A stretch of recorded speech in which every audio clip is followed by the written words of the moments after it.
Yes, we are back here on WLTH 1370 AM. I am Scott Cannon, and that was the trailer from The Woman King. I mean, I feel like I want to go and beat up some folks now. I mean, I'm ready. I'm ready to go fight. Yes. So anyway, The Woman King is a drama, a historical drama, as they call it in Hollywood, about the Agojie, the all-female warrior unit that protected the West African kingdom of Dahomey during the 17th to 19th century. This movie was set in the 1820s. It stars Viola Davis as a general who trains the next generation of warriors to fight their enemies. Now, from what I've seen, the movie is done pretty well. The first week, it was the #1 movie in America. Second week, it sort of fell off a little bit. But the audiences, polled by CinemaScore, have given this movie a rare average grade of A+ on an A+ to F scale. Those at PostTrack gave the film a 95% overall positive score. On the opening weekend, the audience was 60% female. 58% was over the age of 35. Now, that's what surprised me. 58% over the age of 35. And almost 60% was black, which isn't that surprising. In the United States and Canada, the movie was projected to gross around $12 million in its opening weekend, but it actually went on to overperform and debut to $19.5 million, topping the box office. So this has become a very successful movie. Now, in spite of the fact that it is critically acclaimed, the audiences have mostly acclaimed, there is a considerable amount of people who are not happy about the success of The Woman King. Now, why is this? Well, there's multiple reasons. The biggest reason that it is controversial is that historically, Dahomey was a kingdom that conquered other African states and enslaved their citizens to be sold in the Atlantic slave trade. So they were slave traders during the transatlantic slave trade. And most of the kingdom's wealth was derived from slavery. Let's just be honest and real here, folks. The Agojie, I haven't seen the movie, as you can tell. I am very conflicted about this myself. Had a history of participating in slave raiding. And that slavery in Dahomey persisted even after. Now listen to this sentence. Slavery in Dahomey persisted after the British Empire stopped Dahomey from continuing in the Atlantic slave trade. So the British said in the 1830s, hey, we're done with slavery. Dahomey was still like, hey, what's the problem? We got slaves, and the British are like, nah, like, we're good. We got enough slaves now, we're good. Now, I have not seen the film, but it says that in the film setting of the 1820s, Naniska, who is played by, I believe that is Viola Davis's character. Don't quote me on that, because I haven't seen the movie. She confronted the king, who is played by John Boyega from Star Wars, about the immorality of selling Dahomey slaves to the Portuguese and suggest trading in palm oil production instead, because Dahomey did also sell palm oil, even though it was not as lucrative for them as the slave trade was in real life. At the film's onset in the 1820s, as in real life, Dahomey is a tributary state of the Oyo Empire, which it had become in 1730. As portrayed in the film, Dahomey fought successfully to be freed from its status under Oyo. Also in the film, European colonization is a threat to Dahomey,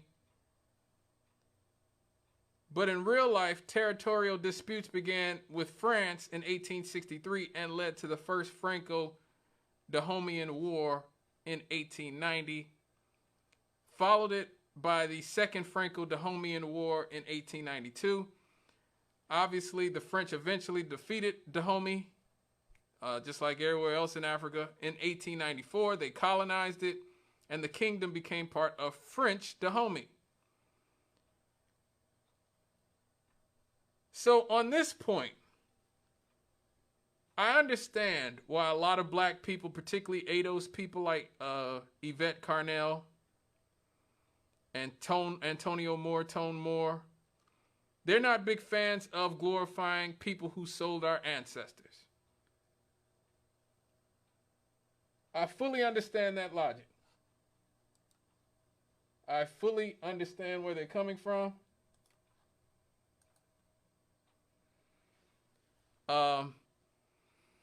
It's not that morally celebrating slave traders is a great thing, but I have heard other arguments that have sort of said, look, Hollywood always glorifies bad people. They always have. The Romans owned slaves and participated in slavery, and yet there's 100, probably 1,000 movies about the Romans that make the Romans look like great people or about great things from the Roman Empire. The Greeks owned slaves. Plenty of things about the Greeks. The Egyptians owned slaves. Plenty of things about the Egyptians. And let's, go back to the root here in our country, the British. The British were the ones who started all this in this country in terms of slavery and the dehumanization of black people in this country. And look how many movies we've made about the crown and queens and kings and in Britain. White people still make movies about them. Even people who helped kill their ancestors in the American Revolution. I mean, you could argue that England shouldn't be glorified in a country that it tried to literally stop from happening. Literally, the British tried to stop America from happening. But yet there's still lots of movies that glorify the Brits in this country.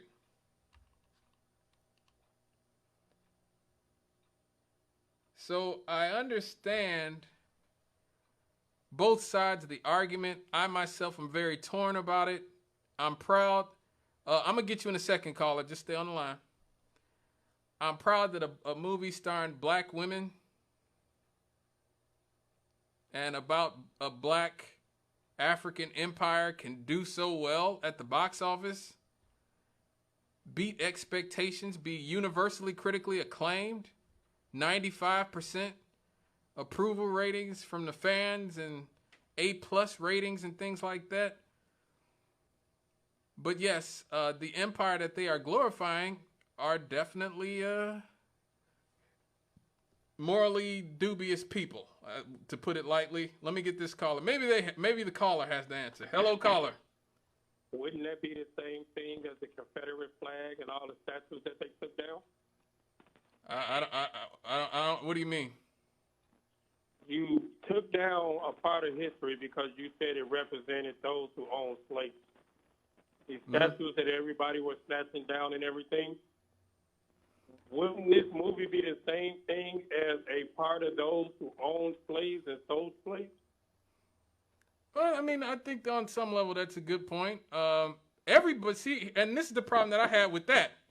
I did not support taking down all the Confederate flags or anything, because my stance has always been just as much racist stuff has happened under the American flag as has happened under the Confederate flag. Every flag America's going to have is going to have white supremacy undergirding it. So, I mean, I think every flag that flies got a negative. I don't care what country it is. yeah, There's something negative about that flag, that even though it's flying. Yeah. But if you're going to take the part of history down about the Confederate flag, you want to snatch down George Washington statues, you want to snatch down all these statues that you said represented slavery.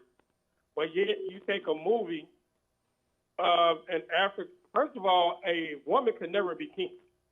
She's always a queen. That was my first thing about the movie. Well, she wasn't actually a king. She was like, the king was the king. But they just put it like that. Oh, yeah. And which I said that was my first thing about it. To call her an African queen, I could have probably agreed with that. But as you did your research, I did my research. Yeah, sure. And I found out just as much as this tribe in this country had to do with the slave trade. Mm-hmm. And I don't see anybody protesting, saying, hey, we shouldn't be showing this movie. A lot of people are saying that. Have you been listening to the show? That's what I'm talking about. A lot of people are mad. You know I'm always listening to you. Yeah. But this is what I'm talking about. And this goes with Black Lives Matter, all these wannabe civil rights activists. They pick and choose what they want to be racist and what they want to boycott. Yeah, that's true. Go ahead. You got all these black women, because it was a black woman that done the movie, they're happy about it. Right. I bet 99.9% of the people that went and saw that movie don't know the history of what they're watching. Yeah, you're probably right about that. I believe it right there. Right. Thank you for your call, brother. He's probably right. And again, and this is why I said that was, taking down all the statues and flags and everything in this country. Everything in America has been tainted by white supremacy. Think about how many movies we made about George Washington in this country and the founding fathers. There's tons of movies about these people. The American flag is just as racist as the Confederate flag. America currently today has 25% of the world's prison population. Disproportionately, that is black men. We are the most incarcerated people on planet Earth. There are more black men incarcerated than there are women incarcerated in the whole world put together. That is in 2022. Okay? I talked about last week, the rant I got on that I wasn't able to fully talk about the woman king, New York, a northern state, not even a Confederate state. The city planner, Robert Moses, spent the entire 20th century purposely casting African Americans into inner city ghettos where they would be unable or make it very hard for most of them to prosper, and purposely drove the wealth out of black neighborhoods. That's New York City. That's the North. So just getting rid of Confederate flags and statues of George Washington wasn't going to do anything. And I didn't necessarily agree with it at the time. I don't agree with the symbolic gestures and all this other nonsense. But I do think Daryl had a point that, if you're going to be mad about Confederate statues and stuff, then, hey, be mad about a movie that glorifies slave traders. Let me get this other caller. Hello, caller. Yes. Usually I try to keep my peace on this, but I had to comment on the fact, do they not understand that this movie is about the character that Viola Davis played? Mm-hmm. It was not in compliance with the slave trade. So I don't get what it is that they're arguing about. You can't lie and kind of subdue the truth and then complain about it. They were trying to show you the whole picture, that this woman, these group of women were really outcast and had no really other place except to come together and become one of the greatest fighting forces that we've known back in those days anyway. And like anything else, history has always pushed them in the background because, you have the Amazon that you see on TV, even with Xena and stuff. You never see what it is and what the challenges and hardships that women of color have gone through, even in those days, because once again, they were at the bottom because of their fighting skills and their determination not to let the British, the Portuguese, and whomever, because remember, the thing about when they say woman king, it wasn't her trying to override her station. But look at it. What they're saying is she had more wisdom than the king himself. But even with that, she kept her station and went ahead and fought for her countrymen and for her king. She wasn't trying to become the king, but by common sense and the wisdom, had he listened to her, maybe Dahomey and I think the Ogoji women, might not have shined as well as they did. We seem to nitpick at stuff now, like you were saying about the series that comes on Atlanta. Things like that, because they F-bomb everything. The whole thing is usually something about violence, stupidity, something you look at the news every day and say, oh, I hope it's not black. Just don't let it be a black man. Don't let it be a black woman. We can deal with that. But as soon as we start looking at history, and instead of focusing, the movie is about the challenges that these black women, throwaways, nobodies, these left practically for dead, how these people, just like right now, whether it's in the church, whether it's in the school, if it was not for the black women, when you're looking at voting, those women who are marginalized, pushed down, it's because they rise, and no woman yet has overthrown the black man. But look at the challenges we have with our black men, and most women have come to the conclusion that regardless of what's going on, they are going to support the black family and, in the process, the black man. So the picture is not about anything other than really giving these women kudos. And I don't understand why everybody's, like I said, micromanaging stuff that really doesn't matter. And again, she was not trying to overthrow her king, because if you look at the way these women were fighting, they might have given the king a good run for his money. But they complied because of their station, but they did not stop their support for the king because of his title, nor for their country. Wow. And that's what people ought to focus on. Wow, thank you for your call. I haven't seen the movie, but I'm thinking about it now. Yeah, you need to. All right, thank you for your call. I got to take this next caller. Hello, caller. Hey, I agree with what the caller just said, but you brought up a specific point that I researched myself. These black women, even though they were warriors, you fought to enslave other Africans. That's what it all boils down to with me. Yes, they overcame a lot because they were at the bottom and they fought their way to the top to become these warriors. But you were a warrior for the wrong reason. Because for your reasons, your fighting skills, you enslaved other black women. Since everybody want to make it about the women, you enslaved other black women to be sold to the British, to the Portuguese, to everyone else.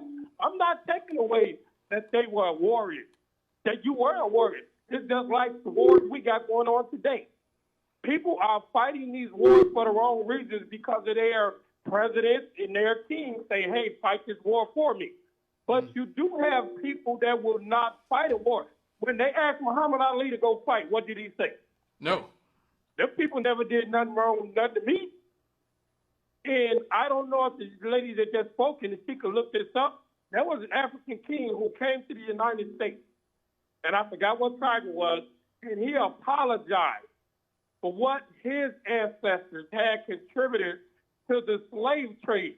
And it's one thing about us as African Americans, we do not want to accept that there was a slave trade. I am a Buffalo soldier. I believe in the Buffalo Soldier. And I believe in songs that were wrote about the Buffalo Soldier. But there is one song that every time I hear it, and it's by Bob Marley, and he says, stolen Africa. Africans were not stolen.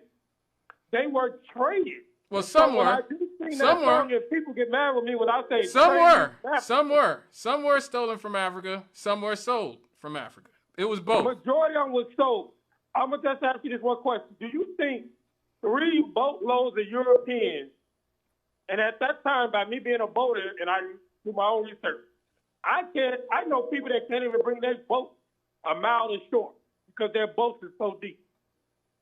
If you look at the pictures of those slave ships, none of those slave ships made it to the border or to the land. They came in smaller boats. And in those smaller boats, you could say about 15 to 20 people was in each boat. Now you got a country as big as Africa is, with all the tribes that were in Africa. Do you think that little small boatload of people came and just started taking something from a country? No. They came and they were able to manipulate and get these other Africans, because as we don't understand, other Africans were already slaves, what they call it, indentured servant. A indentured servant is a slave. So Africans were already enslaving their own people, well, not their own people, but other tribes, and then they saw a way to make money off of it and to get what they needed to capture the other tribes. So when we talk about slavery, slavery didn't start with the Europeans. If you go back in history and look up history with the Romans, and you can go further back, you can go back with the Israelites. It was always a thing of slavery. But the first thing somebody say, well, they ain't treat the slaves the same way. A slave is a slave. When somebody tells you what to do, when to do it, and how to do it, you are a slave. I don't care if they feeding you or not. You're still a slave. Well, all right. Thank you for your call. We got other callers. We got other callers. I got to go to these other callers because I would definitely love to address that at some point. But thank you for your call. All right, man. Thank you. Hello, caller. Man, it's a hot conversation. Yes. I haven't seen the movie. I listened to Viola Davis describing the history of the movie and everything. One of the main things that they brought out, nobody mentioned this, other people have been calling lately, is the fact that those women were outcasts. They were considered ugly. They were considered darker. And that was one of the reasons why they were the outcasts, you know. But whatever reasons, other than that, you know, I don't know about, because, you know, I just listened to her describe the movie on television the other day. So I want to see it one day, and I know some of the history of that. You know, I don't want to get off into the history and all that kind of crap. But that's one of the reasons they were outcast, because they were considered ugly, darker than most of the people over there, and it's based on, like you said, it's based on true events and everything else. So that's my comments for now, man. All right, thank you for your call. We got another caller calling in. Hello, caller. Yes, I love history. It is my favorite subject. I'm a history buff. I'm really into history, but I know that there's another time that we can have this discussion about slavery. Yeah, that's what I was saying. Indentured servants. But remember, our slavery was chattel slavery, which was a different kind of slavery. And of course, slavery has been around for thousands of years. Okay, all in the Bible, the term has been used. So I just want to say this: I'm really interested because I'm going to an event tomorrow at 12 noon that talks about where we want to be right now. Okay, we can't go back. But we do want to take advantage of social media, take advantage of the media, and but I like this about the movie. Haven't seen it yet.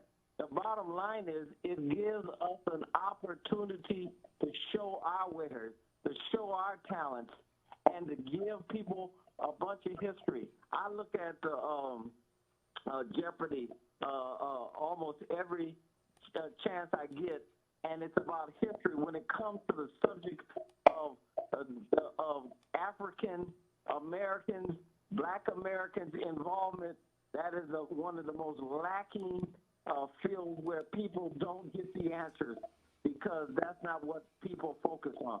But I want to encourage people, especially some of your great listeners to come to the library at 12 noon tomorrow and be part of this visioning of what you want your city to look like and what you are willing to do. Mm. That's what it's about. What are you willing to do? Because we have all the we have knowledge, but we just have to organize. It's just like money. We talk about being a 1.7 trillion a group of people, but we are not organized. Okay, on what we want and specifically. Well, thank you for you said tomorrow at the library. Which one? Yes, it's 12 noon to 1:30. At the main library? At the main library on Fifth Avenue. Okay. All right. Thank you for your call, sir. All righty. It's all good. Yeah. A very, very spirited discussion about the Woman King and about the morality of it one way or the other. Like I said at the beginning, I was very much in the ADOS realm where a lot of people were saying, oh, well, it's about slave traders. And then I go, well, Hollywood always makes movies about slave traders. One thing I think is important to say that this movie was made because in early 2018, the commercial success of the superhero movie Black Panther, which featured a fictionalized version of the Agoge, further motivated the crew to move forward with this process. So what that meant was the fact that a black movie starring mostly black people about Africa became one of the biggest, most critically acclaimed movies of all time. That allowed this movie to be made. Now, this movie debuted at #1 at the box office, made $20 million almost when it was only supposed to make $12 million. That means that in the future, more black movies, and maybe not about slave trading empires, hopefully, can be made. And more movies about just black people in general. Everybody in this movie has had their profile raised. Viola Davis has now shown that she can open a movie and that will be #1 at the box office. Gina Prince Bythewood, who is the director, a black woman, has shown that she can direct a movie that can be the #1 movie at the box office. People like John Boyega, he can be in a black movie, not just some like Star Wars or some highly fantastical stuff that never happened, and that where he's the only black guy, one of few black people. He can be in a movie playing a prominent role that dominates at the box office. People like Lashana Lynch and Tuso Mbedu, those people can now say that they've been in the #1 box office hit that dominated at the box office. I think that's important, but I do think that this actually goes back to another question that I've had for years. For many years, I've had the argument with Kwabena about culture, about what artist owes society. What role does art play in society when it comes to things like morality? Because as I've said, there's been countless movies about the founding fathers. They were all slave owners. There's been countless movies about the Romans, the Greeks, the Egyptians. We love the British. I mean, God, the Queen just died a few weeks ago, and I swear to see the sheer amount of Americans bawling their eyes out over a colonizing queen who was whose armed forces were in Africa in the 1950s and 60s, decapitating people and torturing Africans in Kenya, and has all kinds of stolen diamonds in her crown from Africa. At a certain point, like, do we expect too much from popular culture as black people? Do we expect too much from art? You know, is it rappers' job and Hollywood's job to show black people positively, or only have positive perceptions of black people? You know, it goes back to Tyler Perry. A lot of people make fun of Tyler Perry, and I make fun of Tyler Perry. I'm not going to sit here and lie to you. I've made fun of Tyler Perry. I've watched the Boondocks where they were making fun of Tyler Perry. But Tyler Perry is a billionaire now, has his own studio, and makes his own movies the way he wants to make them now. Is that less important than the image that you think he's portraying with Madea? Or is that more important? Is him being a billionaire and able to give tons of black people jobs in Atlanta, hire tons of black actors and actresses, black people, crew members, and allow them to do what they want to do? Is that more important than him playing a buffoonish character? You know, because Will Ferrell, the white comedian, has been playing buffoonish characters for a gazillion years, and nobody protests or boycott or says that he's bringing down the whole white race by playing a buffoon in a movie. You know, it's the same thing with rappers.